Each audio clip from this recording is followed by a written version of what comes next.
On this episode of Let's Talk CyberSec, we are talking NHS shutdowns, we're talking £2 billion of investment, and we're talking porn in Israel. Let's talk about Cyber. sex, baby. Let's talk about you and me. Let's talk about all the good things and the bad things that may be. Let's talk about Cyber. sex. Let's talk about Cyber. sex. Welcome to our 5th edition of Let's Talk CyberSec. Today I am joined by Stuart White, as in the colour, and he is a security engineer here at Foursys. We're going to be talking about 3 news articles that have been in the cybersecurity news this week. The first one we want to touch on is Israel, and they are blocking porn, and they're doing this via the ISPs. And if you want to gain access to porn sites, you have to either ring, email, or get in contact with them via some means to tell them that you want it unblocking. Stuart, your thoughts on this privacy concern effectively? Is it an invasion of privacy? Should they be allowed to do this? Are they within their rights? What do you think? I think the ISPs were within their rights. I mean, unless the material is legal, I think it's a violation of privacy. The internet is a forum of freedom of information, but there is a grey area over whether that information is legal in the corresponding state or not.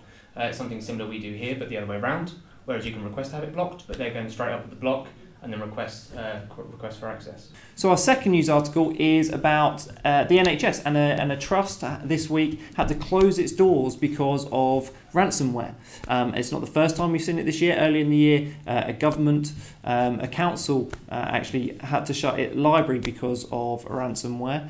So Stuart, I want to get your opinion on ransomware in, I guess, public sector. Are we going to see more system services shut down because of ransomware? Ideally not. In a real world scenario, probably. It's all about minimising that downtime though, so procedures such as good backup and data restore procedures.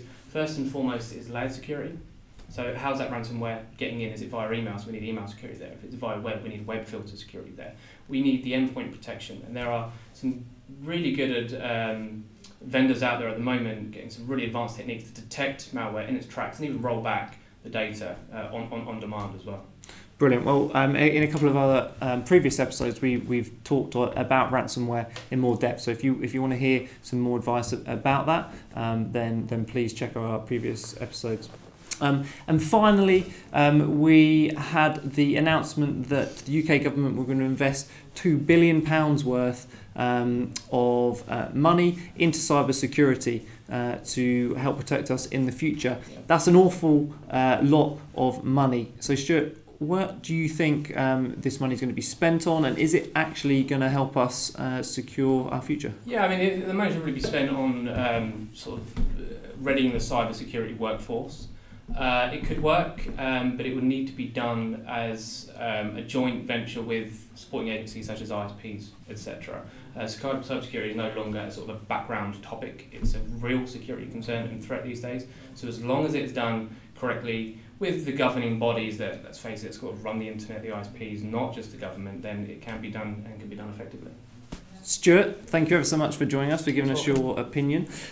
Guys, if you haven't subscribed to our YouTube channel already, do so. And we're also on Twitter, LinkedIn. Make sure you follow us on those channels, and we'll see you again next week.